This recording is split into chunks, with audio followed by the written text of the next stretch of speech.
পর চুরি এবং বরপক্ষ থেকে যে নাকফুল দেয় তা যদি না পড়ি কোনো সমস্যা হবে কি? কোনো সমস্যা নেই। মেয়েদের কলারওয়ালা জামা পরা যাবে কি? মেয়েদের পুরুষদের পোশাক নারীদের এবং নারীদের পোশাক পুরুষদের, এদের প্রতি আল্লাহর এবং ফেরেশতাদের লানত অভিশাপ তাদের প্রতি, এটা পরা জায়েজ নেই। মেয়েরা যদি চুলে বাঁকা সিঁথি করে তাহলে শরীয়তে কি কোনো বাধা আছে? স্বামীকে খুশি করার জন্য বাঁকা কেন, তেরা বাঁকাও করতে পারবে, কোনো অসুবিধা নেই, কিন্তু অন্য কাউকে খুশি করার জন্য নয়। বোরকা পরে অর্ধেক মাথা ঢেকে রাখা যাবে কি? বোরকা পরে যাওয়ার অনুমতি হলো বিশেষ প্রয়োজনে। বোরকা পরবেন এমন বোরকা, চেহারা খারাপ হইলে অন্তত বোরকার দিকে যেন তাকায়, এইরকম বোরকা পরা ইসলামী শরীয়তে জায়েজ নাই। বোরকা পরবেন একান্ত প্রয়োজনে, সেটা যেন সৌন্দর্য না হয়, একান্ত প্রয়োজনে বাহিরে যাওয়ার জন্য ঢোলাঢালি একটা বোরকা পরবেন, যাতে যার প্রতি মানুষ আকৃষ্ট না হয়। আমরা প্রতিদিন স্কুলে জাতীয় সঙ্গীত গাই, এই গানটি কি গাওয়া যাবে? ওটা রাজনৈতিক ব্যাপার, ওটা তাদের ব্যাপার, ও ব্যাপারে আমাদের কোনো সিদ্ধান্ত নাই। কোরআন হাদিসে কোথাও নাই যে জাতীয় সঙ্গীত গাইতে হবে। আমাদের সমাজের কিছু লোক সৌদি আরবের সাথে ঈদের সালাত আদায় করতে চায়, এমনকি তারা সালাত আদায় করতে মসজিদে আসে, আমরা তাদেরকে মসজিদ থেকে বের করে দিই, এতে আমাদের পরকালে কিছু হবে কি? না, মসজিদ থেকে বের করে দেবেন কেন? এটা একটা ইখতিলাফি মাসালা। তারা যদি উল্টাও বুঝে থাকে, তাদেরকে মসজিদ থেকে বের করে দিবেন না। সৌদি আরবের সাথে কোনো ইবাদত, একমাত্র হজ ছাড়া, আরাফার ময়দান ছাড়া অন্য কোনো ইবাদত সৌদি আরবের সাথে মিলিয়ে করার কথা ইসলামী শরিয়াতে নেই এবং সম্ভব নয়। এখন প্রশ্ন হলো তাদের এই যে রোজাটা নামাজ 3.5 ঘন্টার ডিফারেন্সে আদায় করি, কিন্তু রোজাটা একদিন পিছিয়ে যাবে কেন? হ্যাঁ, এটা বুঝতে একটু ভুল আছে। নামাজটা সময়ের সাথে সম্পৃক্ত। আকিমিস সালাতা লিদুলুকিশ শামস, সূর্য ঢলে পরে সালাত আদায় করো। আমাদের দেশে যখন সূর্য ঢলে পরে তখন সৌদি আরবের সকাল 9:30। তাহলে এখন এই সূর্য ঢলে পড়া কোন দেশের হিসাবে হবে? আমাদের দেশে। দেশের কথা কোরআন হাদিসে নেই, কিন্তু অটোমেটিক দেশ আসতেছে। এখন রোজাটা একদিন পিছিয়ে যাবে কেন? রোজার শর্ত হলো সুমুলের উইয়াতি ওয়া আফতিরুলের উইয়াতি। রোজা চাঁদ দেখে রোজা রাখো, চাঁদ দেখে ঈদ করো। ওটা হলো দেখার সাথে সম্পৃক্ত, আর এটা হলো সময়ের সাথে সম্পৃক্ত। চাঁদ দেখলো সৌদি আরবরা, আধা ঘন্টার মধ্যে ডুবে গেল।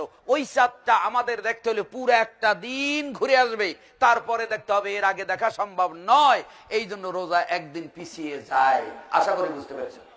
মোবাইলে গেমস খেলা যাবে কিনা? না, এমন কোন খেলা খেলবে না যাতে আপনার আল্লাহর হুকুম অমান্য করা। গেমস না খেলে আপনি 10 বার সুবহানাল্লাহ বলেন, তাতে কাজ হবে। গেমস টিম বাদ দেন।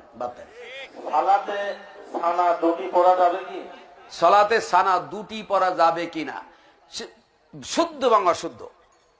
যেই ক্ষেত্রে একই নিয়মের দুইটি সহিহ হাদিস, সেই ক্ষেত্রে দেখতে হবে সহি মরফু মুত্তাসিল কোনটা। সহি মরফু মুত্তাসিলটাকে গ্রহণ করতে হবে, সহিটাকে বাদ দিতে হবে।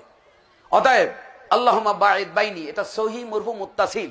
অন্য যেগুলো আছে সেগুলো গায়রে সহি এবং সহি মুত্তাসিল, মরফু নয়। বিদায় সহি মরফু মুত্তাসিলটাই পড়তে হবে, আল্লাহুম্মা বাঈদ বাইনি এটাই পড়তে হবে। জামাত হওয়ার পর পুনরায় জামাত করিতে হলে একামত দিয়ে নামাজ পড়তে হবে, এর সহি হাদিসের দ্বারা জানা। 222 নম্বর হাদিস তিরমিজিতে খুলে দেখবেন, একামতের অধ্যায় বুখারীতে দেখবেন। যতবার নামাজ পড়বেন, যে একা পড়েন আর জামাতে পড়েন, যতবার সালাত আদায় করবেন ততবার ফরজ নামাজে একামত দিতে হবে।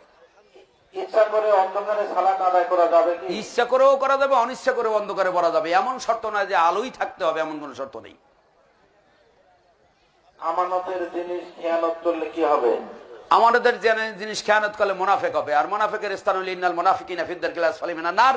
সূরা আহজাবের 1 নম্বর আয়াতে বলছে ওয়ালা তুতিল কাফিরিন ওয়াল মুনাফিকিন। এইরকম স্বভাব যদি কোনো লোকের থাকে, তার পিছে নামাজ হবে না, তার ইতাআত করা যাবে না, তার অনুসরণ করা যাবে না। দাড়ি ছাটাও যাবে না, কাটাও যাবে না। হাদিস বুখারী শরীফ আধুনিক প্রকাশনী 5ম খণ্ড 5465 নম্বর হাদিস। যদি জমির পরিমাণ কম হওয়া সত্ত্বেও বেশি করে ভোগ করে বা জোর করে সীমানার কিছু অংশ ভোগ করা হয়, তাহলে তার কিরূপ শাস্তি প্রদান করা হবে? বুখারী শরীফ 721 নম্বর, বুখারী শরীফ 721 নম্বর পৃষ্ঠা 23 নম্বর লাইন। আল্লাহ নবী বলছেন, মান আখাযা শিবরা মিনাল আরদি যুলমানি ইউতাফাকু লাহু ইয়াওমাল কিয়ামাতি 70 আরদাইন।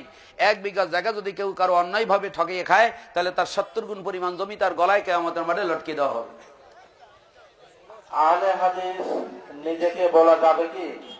আহলে হাদিস কোনো দলের নাম না, কোনো ব্যক্তির নাম না। আহলে হাদিস একটা শব্দ। এই শব্দটা মুসলমান হওয়ার জন্য পূর্ব শর্ত। যাকে বলা হয় কোরআন হাদিসের অনুসারী, কোরআন হাদিসের অনুসারী, এইটাকে আরবিতে বলা হয় আহলে হাদিস। আপনি থেকে যদি জিজ্ঞেস করে কোরআন হাদিস মানেন, তা আপনি কি বলবেন? মানি না বলবেন?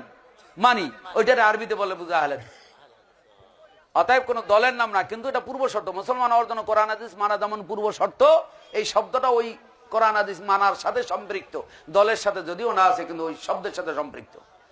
হযরত ইব্রাহিম আলাইহিস সালাম মুসলিম জাতির পরিচয় দিয়েছেন, কিন্তু আহলে হাদিস পরিচয় কি দিয়েছেন? কোরআন ও হাদিসের আলোচনা বুঝান। আহলে হাদিসকে পরিচয় দিয়েছেন, এটা কোরআন হাদিস বুঝিতে হবে, তাই তো?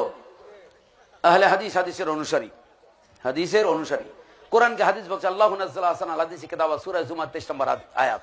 আল্লাহ পাক বলছেন, সবচেয়ে আল্লাহ পাক বলেন আমি উত্তম হাদিসের কিতাব নাজিল করছি। কোরআনকে হাদিস বলছে আল্লাহ, কি কথা ঠিক কিনা? এরপরে লক্ষ্য করে দেখেন মেশকাতের 29 পৃষ্ঠায় 3 নম্বর লাইনের নিচে আল্লাহ রাসূল বলেন ফাইন্না খায়রাল হাদিসে কিতাবুল্লাহ, ফাইন্না খায়রাল হাদিসে কিতাব, সবচেয়ে উত্তম হাদিস কোনটা? আল্লাহর কিতাব, কোরআনকে হাদিস বলছে। অর্থাৎ এক কথায় আহলে হাদিস অর্থ কোরআন এবং হাদিসের অনুসারী। রসুলের কথাকে হাদিস বলে, এর প্রমাণ রসুলের কথাকে হাদিস বলে। তারপর ওয়াম্মা বিনিআমাতি রব্বিকা ফাহাদ্দিস, ওয়াম্মা বিনিআমাতি রব্বিকা ফাহাদ্দিস, তোমার রবের পক্ষ থেকে যে নিয়ামত দান করেছে তা হাদিস বয়ান করো। নবীর বয়ানকে, নবীর কথাকে হাদিস বলছে। অর্থাৎ নবীর কথাও হাদিস, আল্লাহর কোরআন হাদিস, আল্লাহ নিজে বলেছেন। অর্থাৎ এক কথায় হাদিসের অনুসারী অর্থাৎ কোরআন হাদিসের অনুসারী। অর্থাৎ কোরআন হাদিসের অনুসারী আপনি বলবেন না, তা কি বলবেন? সেই শব্দটা দেন, কোরআন হাদিসের অনুসারী। এটা কেউ যদি না বলে সে মুসলমান থাকে না। কেউ এটাকে আরবিতে বলে, কেউ এটাকে বাংলায় বলে, পার্থক্য এতটুকুই। টুপি মাথায় দিয়ে সবসময় থাকা যাবে কি? 4120 নম্বর হাদিস মেশকাত। টুপি মাথায় দিতে হবে কথাটা এমন নয়, মাথা ঢেকে রাখতে হবে। আল্লাহ রাসূল মাথা ঢেকে রেখেছেন, রুমাল দিয়ে রাখতে পারেন, চাদর দিয়ে রাখতে পারেন, টুপি দিয়ে রাখতে পারেন। টুপি দিয়ে রাখি কেন? এটা সহজে বাতাসে ফেলে দিতে পারে না, এই জন্য আমরা এটাকে ব্যবহার করি। শুক্রবার ফরজ নামাজের পরে সুন্নত কয় রাকাত পড়ব? কমপক্ষে 2 রাকাত পড়বেন এবং সেটা বাড়িতে গিয়ে পড়া উত্তম। ওষুধ না দিলে কি হবে? ওষুধ না দিলে যত মানুষ ওই ফসল খাবে সবাই হারাম খাইলো। ওষুধ না দিলে ফসল হারাম হয়ে যায়, জাকাত না দিলে অর্থ হারাম হয়ে যায়। অর্থাৎ জাকাত দিতে হবে অর্থকে পবিত্র করার জন্য, ওষুধ দিতে হবে ফসলকে পবিত্র করার জন্য। আল্লাহ আল্লাহ বা ইল্লাল্লাহ জিকির করা যাবে কিনা? আল্লাহ আল্লাহ জিকির করা যায় না, ইল্লাল্লাহ জিকির যায় না। সূরা আরাফ 179 নম্বর আয়াত, ওয়ালিল্লাহিল আসমাউল হুসনা ফাদউহু বিহা, আল্লাহর গুণবাচক নাম আছে, সেই নাম সহ আল্লাহকে ডাকো। টাকা দিয়ে চাকরি নেয়ার পর আল্লাহর কাছে মাপ চাইলে মাপ হবে কি? জি না। ইবনে মাজার 274 নম্বর হাদিস, অন্যায় করে সেই অন্যায়কে ঢাকার জন্য, সেই অন্যায় না উৎখাত করা পর্যন্ত আপনি গুনাহ মাফ হবে না। আর অন্যায় করে সুদের টাকা, ঘুষের টাকা হারামভাবে ইনকাম করে যদি দানও করেন, সেই পরিমাণ পাপ আপনার আমলনামায় লেখা হবে, নেকি হবে না। জমি পটে রাখা যাবে কিনা? এত প্রশ্ন কেন?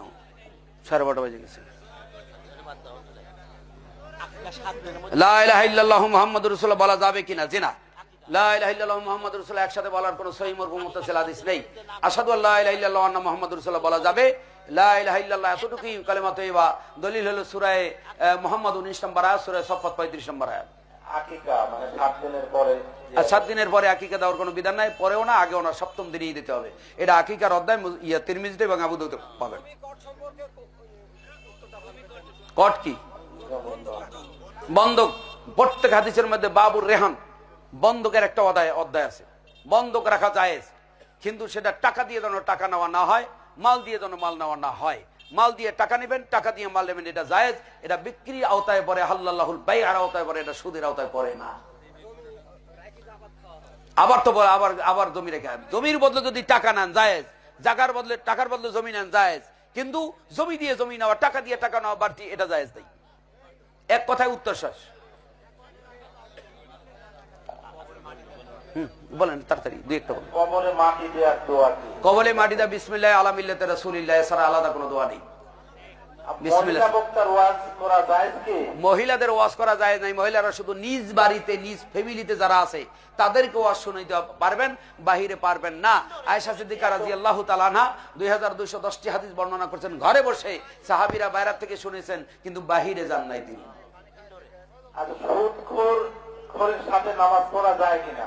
সুদখোর যিনি সুদ খায়, আল্লাহ নবী সাল্লাল্লাহু আলাইহি ওয়াসাল্লাম বলেছেন আত-তাগীব আত-তারহিব 308 পৃষ্ঠা 10 নম্বর লাইন, আর রেবা সালাসু ওয়া সাবুনা বাবান আইসারু হাইয়ান কারুজুর উম্মাহু, সুদের 73টারও বেশি পাপ, তার মধ্যে সবচেয়ে ছোট পাপ হলো সে যেন তার মায়ের সাথে জিনা করলো। এই সংশ্লিষ্ট আরো প্রশ্ন আছে, 5 ওয়াক্ত নামাজ পড়ে কিন্তু সুদ খায়, এই নামাজ কি এই জায়েজ নামাজ হয়? এই নামাজ পড়ে কোনো লাভ নাই, সুদখোরের নামাজ কবুল হবে না।